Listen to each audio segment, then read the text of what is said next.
Mainit pa rin po na pinag-uusapan ngayon sa lahat ng social media. Ito nga pong nagiging alitan ngayon ni Soren Legaspi at Carmina Villaruel dahil po kay Rustom Padilla.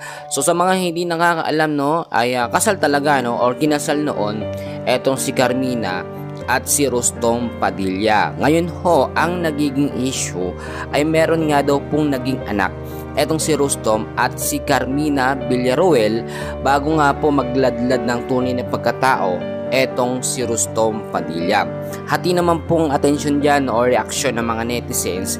May mga nagsasabi na hindi naman daw sila nagkaroon ng anak dahil nga si Rustom na bakla, after po nilang ikasal, mga ilang taon lamang ay nakipaghiwalay ito at hindi na po natiis ni Rustom ang kanyang tunay na pagkatao. Tinatakpan lamang niya sa pamamagitan po ni Carmina Villaruel. Sa kabilang banda naman, itong si Soren Legaspi mga kaibigan ay nagagalit o hindi niya matanggap yung ganitong klaseng issue. Dahil nga po alam naman natin, marami pang hindi sinasabi si Carmina. Ito nga po sa kanyang asawa na si Soren Legaspi. Alam naman natin na may anak etong si Soren at eto nga pong si Carmina Villaruel at napatunayan na yan na mahal talaga nila ang isa't isa. Yung alitan naman between Rustom Padilla at Soren Legaspi, naging magkaibigan naman sila after nga po na maghiwalay si Carmina at si Rustom.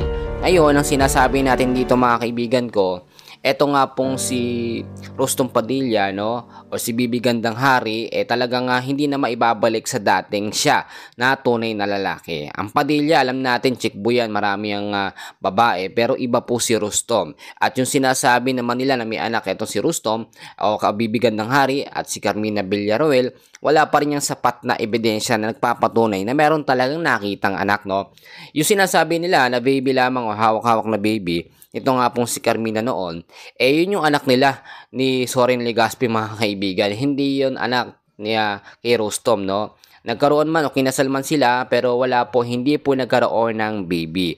So mga kaibigan, marami din nagsasabi na itong issue na ito ay kumalat lamang dahil nga po para muling makilala o sumikat. Ito nga pong si Rustom Padilla o Bibi Gandang Hari. Gayun din ang side nito nga po si Soren at si Carmina Villaruel dahil meron nga daw po pansin natin, sabihin na natin baka merong paparating na mga movies or palabas para tangkilikin po ng mga netizen.